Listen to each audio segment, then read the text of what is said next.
បងប្អូនឡានមួយនេះឃើញចរាចរណ៍នៅលើដងផ្លូវច្រើនខ្លាំងមែនទែនហើយនេះគឺជារថយន្ត iCar V23 ដែលនាំចូលជាផ្លូវការដោយ Chery Cambodia អញ្ចឹងចង់ដឹងថាតើ iCar V23 នេះមានអីពិសេសមានអីទំនើបខ្លះហើយជាពិសេសតម្លៃប៉ុណ្ណាដែរអញ្ចឹងទៅមើលលម្អិតមួយខ្ញុំទាំងអស់គ្នា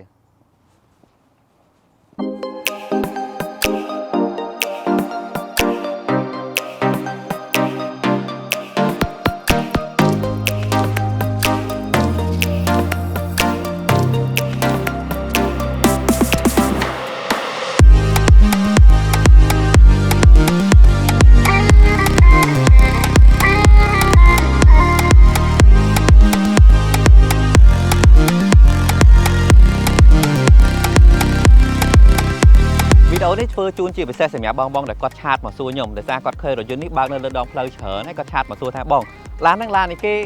មកក្រុមហ៊ុនណាការប្រើប្រាស់មិនដែរអីចឹងទៅដោយសារតែបើសិនជាយើងមើលតាមដងផ្លូវមានអ្នកប្រើប្រាស់ច្រើនហើយពាក់ព័ន្ធជាមួយរូបរាងរបស់គេគឺមើលទៅតាក់ភ្នែកខ្លាំងមែនតើអញ្ចឹងវីដេអូនេះផ្ញើជូនបងដែលគាត់ឆាតមកសួរខ្ញុំហើយនេះគឺជារថយន្ត iCar ពីខាង Chery Cambodia ដោយពីខាង Chery Cambodia គាត់យន្ត iCar V23 នេះជាផ្លូវការមកក្នុងស្រុកខ្មែរផ្ទាល់តែម្ដងហើយសម្រាប់បងដែលអត់ដឹង iCar នេះអាចនឹងមាន2 version នៅក្នុងស្រុកខ្មែររបស់យើងដែលកំពុងតែឃើញប្រើប្រាស់ណាទី1គឺជា version ចិនហើយនិងទី2ដែលខាង Chery Cambodia គាត់យកមកផ្ទាល់នេះតែម្ដងគឺជា version global អញ្ចឹងតើយើងអាចបែងចែកឬក៏មើលពីក្រៅដឹងកន្លែងណាគឺយើងអាចមើលដឹងកន្លែងនេះបើសិនជាបងប្អូនឃើញ iCar នេះដែលគេសរសេរដោយអក្សរ ICAUR គឺជា version របស់ global ហើយប៉ុន្តែបើសិនជាបងប្អូនឃើញ iCar ដដែលគេប៉ុន្តែគេសរសេរថា ICAR ហ្នឹងអាហ្នឹងគឺសម្រាប់ version ពីខាងប្រទេសចិនទេអញ្ចឹងពីខាង Chery Cambodia គឺគាត់យក version global មកអញ្ចឹងសម្រាប់បងនៅក្នុងការប្រើប្រាស់ update version ឬក៏ភាសាអង់គ្លេសអីខ្ញុំជឿថាបងអត់បាច់បារម្ភទេនៅពេលដែលយើងឮថា version global ជាពិសេសហ្នឹងការដែលយកនាំនេះគឺជាផ្លូវការផ្ទាល់តែម្ដងអញ្ចឹងពីការធានាអីផ្សេងក៏មានការធានាដែរជាក់ស្ដែងបើសិនជាបងប្អូនទិញរថយន្ត iCar V23 នេះទៅគឺទទួលបានការធានា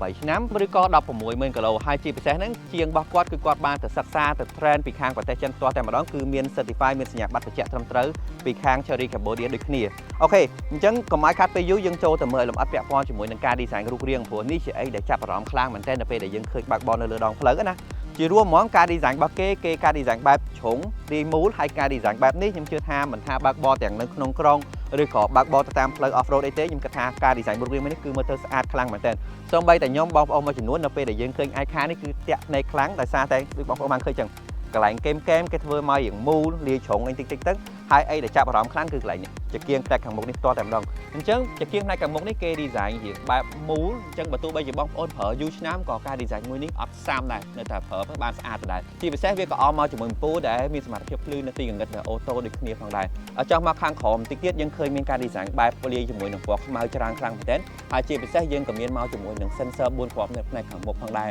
អញ្ចឹងសម្រាប់ការចេញចូលឬក៏ចរឬក៏បើកផ្លូវរៀងតូចរៀងឆ្អៀតអីអត់បាច់បារម្ភទេជាមួយនឹង iCar V23 នេះខ្ញុំចង់នាំបងប្អូនមកមើលជាមួយនឹងការ design ផ្នែកខាងគៀនវិញម្ដងកន្លែងនៅលើសបកកង់នេះគេ design រៀងបែបជ្រុងរៀងឡើងខ្ពស់ដើម្បីឲ្យវាស៊ីជាមួយនឹងការ design បែបមើលទៅ off road អញ្ចឹងណាហើយបើសិនជាមើលមកផ្នែកខាងគៀនកន្លែងនេះវិញចង់បញ្ជាក់ជូនបងប្អូនពាក់ព័ន្ធជាមួយទៅលើដៃទ្វារនេះអញ្ចឹងដៃទ្វារនេះបងប្អូនយើងឃើញហើយពាក់ព័ន្ធជាមួយនឹងការ design ដៃទ្វាររៀងលឹបប៉ុន្តែជាមួយនឹង iCar V23 គេអត់ធ្វើរៀងលៀនចេញលឹបចូលទេគេធ្វើលឹបដែរ clean ស្អាតល្អដែរក៏តែគេធ្វើបែបនេះវិញអញ្ចឹងធ្វើឲ្យការ design នេះមើលទៅជំនាញខ្ញុំគាត់ថាប្លែកហើយស្អាតមួយកម្រិតបន្ថែមផងដែរសម្រាប់ការចេញចូលយើងក៏មានជាមួយនឹងឈ្នាន់អីបងប្អូនអត់បាច់បារម្ភដូចគ្នាអូខេផ្នែកខាងគៀនយើងមានប៉ុណ្ណឹងឥឡូវយើងទៅមើលនៅផ្នែកខាងក្រោយវិញ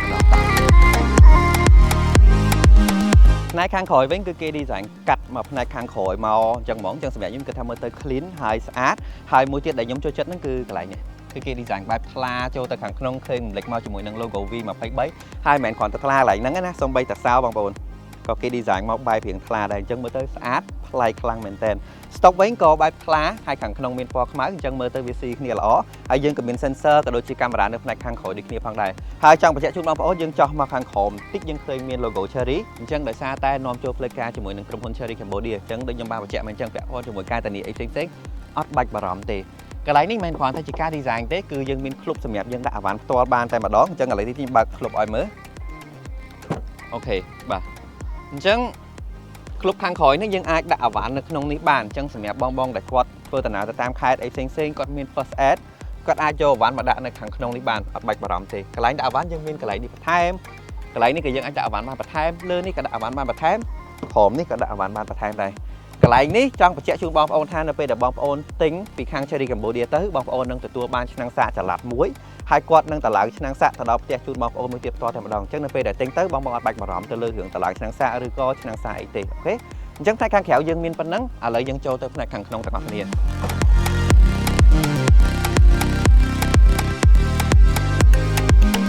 ok cho mà đó càng nóng cho nào bảo đảm toàn bộ mấy nhôm món nhôm kịch hà là ní mơ tới hiện tình nước còn tái functional tiết nhôm năng lực dồn hai đấy ban chia functional chẳng từ bốn lá nhôm áp vẹt phon cho mỗi năng cậy để nhôm cục lông thành coi nít tốt chia và phải cậy bách miền mà tớ áp bạch bảo đảm thế và chia tơi và chia máu cứ ban mà sụp luôn áp bảo đảm thế mỗi tiết để nhôm cho chất nó cứ cái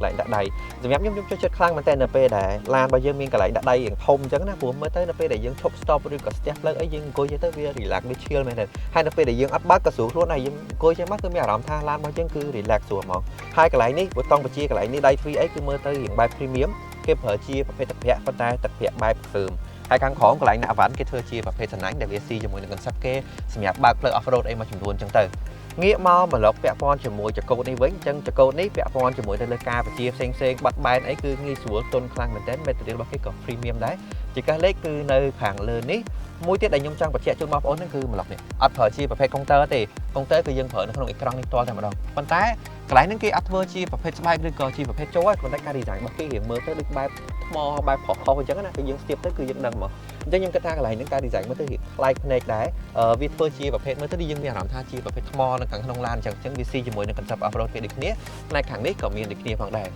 như mà càng sắp nhưng khơi miền cái lại đạo vạn lại đi và thái hai những ekran mặt trang thông là miền tầm hôm đọc hẻm cho bên yến hai vẽ phone cho mỗi nó cầm đặt phía bán nó cứ pi cho hẻm thề chẳng vẽ phone cho mỗi nó cả tích được bóng ôm mang khơi ấp vào đó mình miền cho mỗi nó ở bộ hụt lan thì chẳng nông ca phở vẽ xinh bạc phía bật phía ấy xinh cứ dân miền khơi này thằng nông lan được cho thành mà đó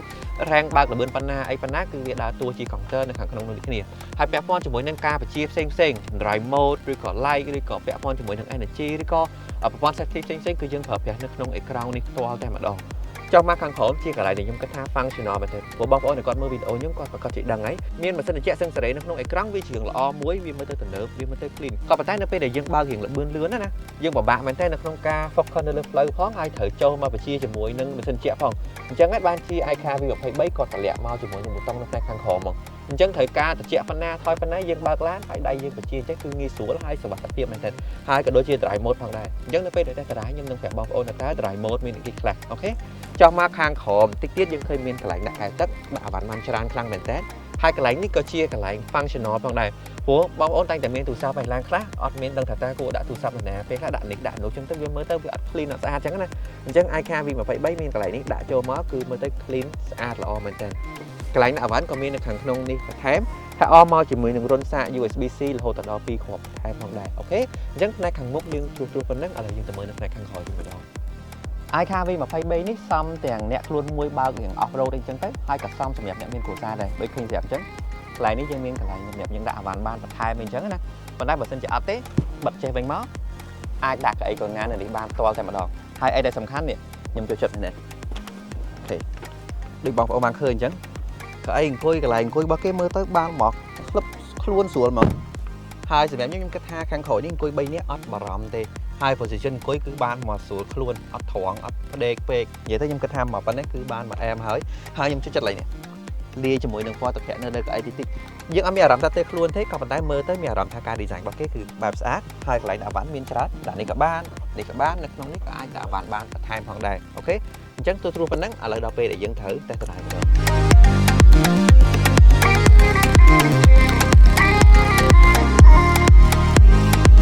អូខេ បងប្អូន អញ្ចឹង បើ សិន ជា និយាយ ពី ការ បើក បរ ដល់ ពេល ដែល យើង និយាយ ពី អាគុយ ក៏ ដូច ជា កម្លាំង របស់ វា ក៏ ដូច ជា motor របស់ វា អី អញ្ចឹង ជាក់ស្ដែង រថយន្ត នេះ គឺ ប្រើ ប្រាស់ អាគុយ ជា ប្រភេទ Ternary Lithium 350V ដែល វា មាន ទំហំ 82 kW ម៉ោង ហើយ វា អាច ផ្ដល់ កម្លាំង បាន 155 kW ជាមួយ នឹង កម្លាំង ថក ហ្នឹង គឺ 295 Nm ហើយ សាក មក ពេញ គឺ យើង ជីក បាន 501 km ប្រើ ប្រាស់ ឆ្នាំង សាក ជា ប្រភេទ CS2 ណា ចង់ បញ្ជាក់ ជូន បងប្អូន ដែរ ថា វា ក៏ ជា ប្រភេទ all wheel drive ដែរ អញ្ចឹង បាន ថា វា មាន motor ពីរ ប្រភេទ ដែល វា ជួយ ឲ្យ ឡាន នេះ ស័ក្តិសមសម្រាប់ទាំងការបើកនៅក្នុងក្រុងក៏ដូចជានៅក្រៅក្រុងអញ្ចឹង motor ទាំងពីរប្រភេទហ្នឹងគឺវាមានប្រភេទជា PMSM ហើយនិង ACAM ឈ្មោះពេញរបស់គេវែងមែនតើប៉ុន្តែខ្ញុំសូមហៅកាត់អញ្ចឹងហ្មងណាអញ្ចឹង PMSM វាជាប្រភេទ motor ដែលវាផ្ដោតសំខាន់ទៅលើការបើកនៅក្នុងក្រុងដោយសារតែវា consume ឬក៏វា ស៊ី energy តិចខ្លាំងមែនតើវាស៊ីអាគុយតិចប៉ុន្តែ ACAM វាជាប្រភេទ motor ដែលផ្ដោតសំខាន់ទៅលើការបើកនៅក្រៅក្រុងបើកទៅលើបឿនអីចឹងទៅអញ្ចឹងហើយដោយសារតែវាមាន motor ទាំងពីរប្រភេទនេះធ្វើឲ្យរថយន្តនេះវាងាយស្រួលនៅក្នុងការបើកបរមិនថាតែយើងនៅក្នុងក្រុងឬក៏នៅពេលដែលយើងទៅតាមខេត្តនោះទេហើយបទពិសោធន៍បើកបរជាក់ស្ដែងខ្ញុំជឿថាឡានអគ្គិសនី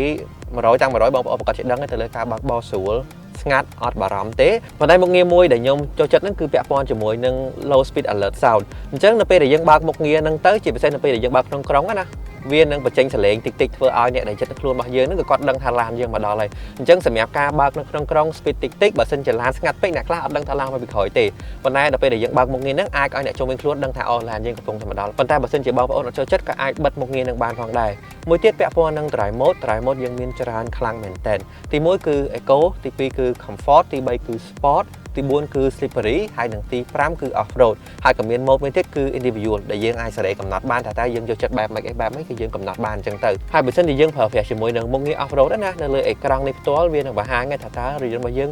មុំខ្លាំងប៉ុណ្ណាចុះប៉ុណ្ណាផ្អៀងប៉ុណ្ណាក៏ដូចជាសម្ពាធកង់តើកង់ណាធូរកង់ណាតឹងអីគឺវាបង្ហាញនៅក្នុងអេក្រង់របស់យើងនេះផ្ទាល់ទាំងអស់តែម្ដងហើយបើសិនជាការបើកបរមួយទៀតដែលខ្ញុំចូលចិត្តហ្នឹងគឺពាក់ព័ន្ធជាមួយនឹងប្រព័ន្ធជើងក្រោមខ្ញុំមានអារម្មណ៍ថាបូមរបស់វាជើងក្រោមរបស់វាគឺទន់មែនតើលាស់ល្អមែនតើអញ្ចឹងនៅពេលដែលយើងចូលផ្លូវអាលាក់ឬក៏ផ្លូវទឹកកឡុកអីយើងអត់ទទួលបានអារម្មណ៍ថាឡានវាហឹងឯងគឺមានអារម្មណ៍មកទន់ស្រួលខ្លួនអញ្ចឹងនៅការបើកបរផ្សេងៗក៏វា comfort ទៅតាមនឹងផងដែរ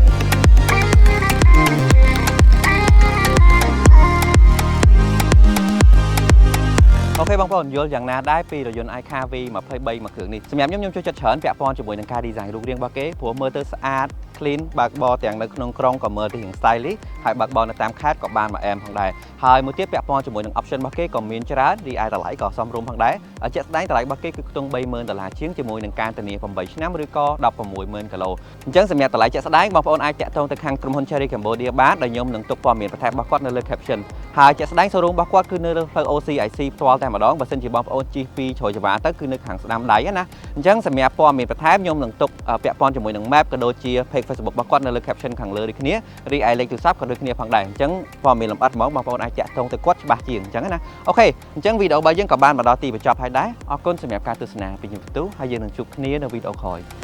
ជំរាបលា